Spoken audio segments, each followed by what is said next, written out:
no one was going to take away the trees to make the paper, you know?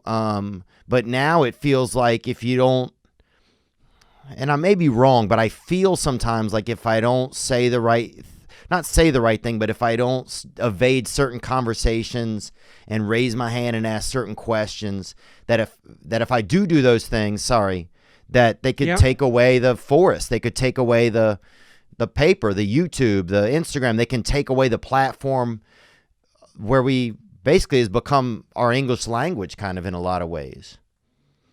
Well, you know, I mean, in societies that weren't free, and that would be most societies, the probability that your voice could be taken away was very high because you could just be killed or imprisoned.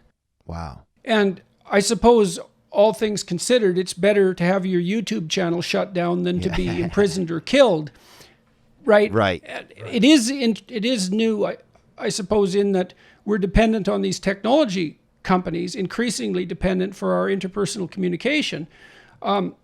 I don't feel like the fear that you're describing is unwarranted. I certainly feel the same way about my podcast and YouTube channel. I've had guests on recently where I've been extremely uncomfortable talking about the topics that we've been talking about. And I think reasonably so.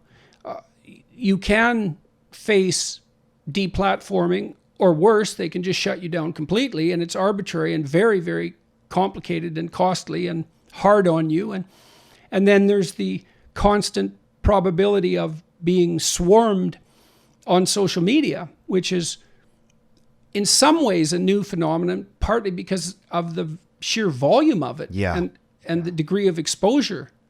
So there are reasons to tread carefully, that's for sure. And it is quite terrifying, no doubt about it. Have you run into trouble with your podcast? No, I haven't run into trouble. I think a lot of it for me has just been fear.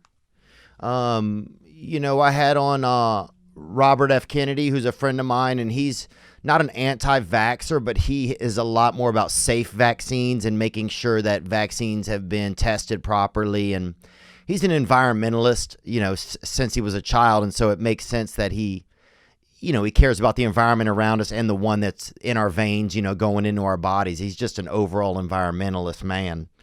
But I know his Instagram was taken away for being, I don't know if he was anti-vax, but certainly for like bringing up a lot of topics and questions about vaccinations. So I don't know. I guess I just see it happening sometimes. And so I just get worried. I just get like, you know, I just wonder, has there ever been a time and place in history, but I guess you answered it, that some people used to be killed for saying what they that was the norm, wanted to say. You know, like right. free expression that's not common. But do you worry that we're like kind of cornering any of our freedom of speech or anything, or am I just scared?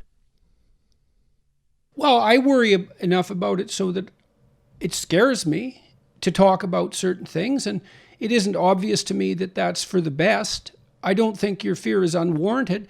I also think that freedom of speech is sufficiently threatening so that the probability that it will be curtailed is always high. And that we have to, what is it? The price of freedom is eternal vigilance. I think I've got that right. I don't remember who said it. But and then so you might think, well, what should you talk about and what shouldn't you? And I think that depends to a large degree on your conscience. You know, if you're interested in something, you're trying to figure it out. If you thwart that, then you thwart the part of yourself that's interested in things and trying to figure them out. And I can't see that's for the best for anyone. And I do believe that all things considered, free speech is a lesser evil than constrained speech, because someone has to decide what the content of the speech is going to be. And I don't see that we should give that power over to someone lightly, no matter who they are.